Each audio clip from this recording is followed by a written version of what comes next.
Alright, so here is one of the kits. This is actually the Nursery Mini Church Sanctuary Kit.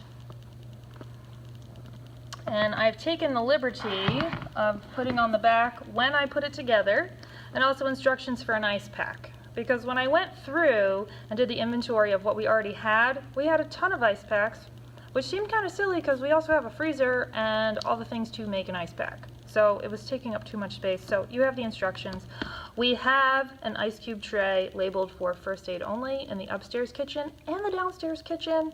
And there are Ziploc bags in here in case you need them for that purpose. I figured paper towels are in the bathroom. We don't need to have them in the kit.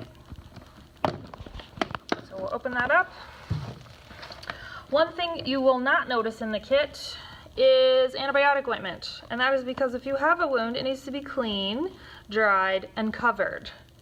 Most people who are going to have a cut when they're in church are going to be going home within an hour or two, so I felt that antibiotic ointment was just going to be a waste. Plus, some people can get allergic to it, which is kind of unfortunate. And Band-Aids don't really stick good if you have antibiotic ointment on your skin.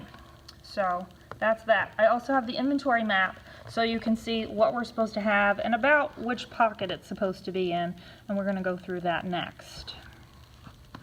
So right on top, I have the bandage scissors, just in case, because you can't have too many scissors. I also have this CPR mask. There's a whistle attached because I figure if you're going to need to use this, you're probably going to want to call for help, and a whistle's not a bad idea. This mask actually has a infant mask associated with it. So you have the one for the little babies and the one for everyone else, and they do have the valves in them as well.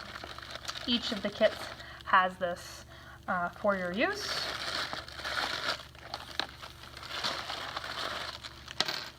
We have gloves of various sizes. They are non-latex, so we should be good.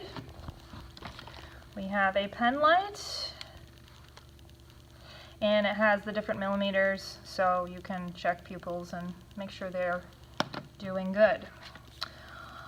We have nosebleed plugs, so if anybody springs a leak, these should work. If you don't have these, but you have like a small tampon or something, you can stick that up there too, and that works fine. But I was pretty sure that they have a product for this, and this takes up less space, so that's why I picked that. We have alcohol wipes because, let's face it, hand gel can leak, and it's kind of gross, and we are all supposed to sanitize our hands before we're touching people, especially if we're going to be doing medical type stuff, so these are awesome. I've got various Band-Aids, because that was one request that we got from the mini church workers, or the junior church workers, that they did not have enough Band-Aids. Here are some plastic bags for your ice packs. And this is an eye wash kit, because if you do have somebody who gets something in their eye and you need to rinse it out, this is really beneficial. So this here is just sterile saline, because if you're going to stick regular water in somebody's eye, that's really not going to be too fun. So these are individually packaged, and you can break off the tops, and stick it in the cup, the eye cup. And then all you do with the eye cup is just sit it right there, and they can blink and blink and get the solution and hopefully get whatever particles out of their eye. So that's this. And I do have more supplies of this if this gets used, because the cup should be thrown out after it's used. And obviously we're not going to reuse these. I would reuse the bag, unless it's too gross to do that. So that is what's in the first aid kit, and hopefully we never need to use any of it. So